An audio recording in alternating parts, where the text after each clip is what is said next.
High বন্ধুরা, সবাই কেমন আছেন? আশা করি সবাই ভালো আছেন।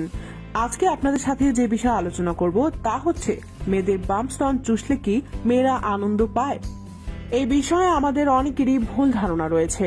তাছাড়া মেয়েদের স্তনে আদর করা বা চোষা জায়েজ কিনা কথাটা শুনে অনেকের কাছে বিব্রতকর মনে হলেও অনেকের মাথায় এমন প্রশ্ন ঘুরে, বিশেষ করে নতুন বিয়ে করা দম্পতিদের মাঝে।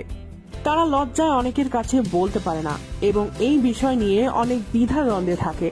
আজকে আপনাদের এই সকল সমস্যার সমাধান নিয়েই এই ভিডিও, তাই আর দেরি না করে উঠে বসুন আর ভিডিওটি না টেনে শেষ পর্যন্ত দেখুন, কেননা ভিডিওর শেষের দিকে বিবাহিত ভাইদের জন্য এমন একটি টিপস রয়েছে যা জানলে আপনার যৌন জীবন আরো সুখের হয়ে উঠবে।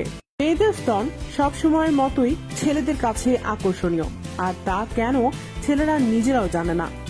এমন অনেক ছেলেই আছে যারা মেয়েদের চোখ, নাক বা চেহারার দিকে তাকানোর আগে তার স্তনের দিকে তাকায়, আর যে কারণে অনেক মেয়েরাই রাস্তাঘাটে চলতে অনেকটা বাধার সম্মুখীন হয়। যাই হোক, মেইন পয়েন্টে আসা যাক। আসলে আমাদের এশিয়া মহাদেশের ছেলেরা মেয়েদের স্তনের প্রতি একটু তুলনামূলক বেশি দুর্বল, আর এই স্তনেই অনেকের যৌনতার দিকে আকর্ষণ করায়।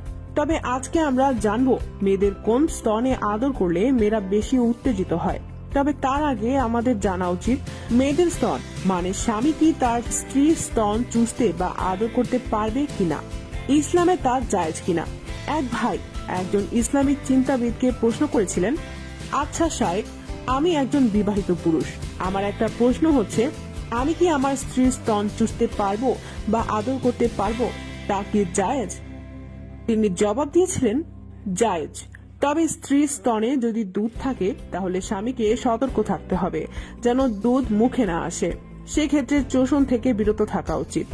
তো বন্ধুরা, আমরা জানতে পারলাম স্ত্রীর স্তন চোষা বা আদর করা জায়েজ। এখন প্রশ্ন হলো, কোন স্তনে আদর করলে মেয়েরা বেশি আনন্দ পায়? মেয়েদের ডান স্তন থেকে বাম স্তনে তুলনামূলক একটু সংবেদনশীল, তাই মেয়েদের বাম স্তনে আদর করলে মেয়েরা অনেক উত্তেজিত হয় তাড়াতাড়ি, আর যার কারণে ছেলেরা মিলন করে মজা পায় অনেক। তাই স্তনে আদর করার সময় একটু সতর্ক থাকাও উচিত, যেহেতু এই জায়গা অনেক নরম এবং সংবেদনশীল। তাই আদর করার সময় যেন উত্তেজিত না হয়ে স্ত্রীকে কোনো ব্যথা না দেওয়া হয়, তাহলে তা আপনার মিলনে ব্যাঘাত ঘটাবে। কথা দিয়েছিলাম ভিডিও শেষের দিকে বিবাহিত ছেলেদের জন্য একটি বোনাস টিপস দেব।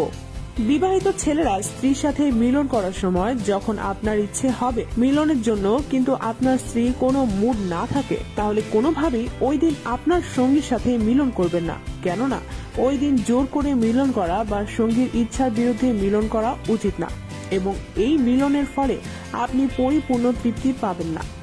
তাই আপনার যদি বেশি ইচ্ছা হয় মিলনের জন্য, তাহলে আপনার সঙ্গীর মুড চেঞ্জ করাটা আপনার প্রথম দায়িত্ব। সেটা হতে পারে ছোটখাটো উপহার বা রোমান্টিক কথার মাধ্যমে। তো আজকের ভিডিও এই পর্যন্ত, সবাই ভালো থাকবেন, বাই।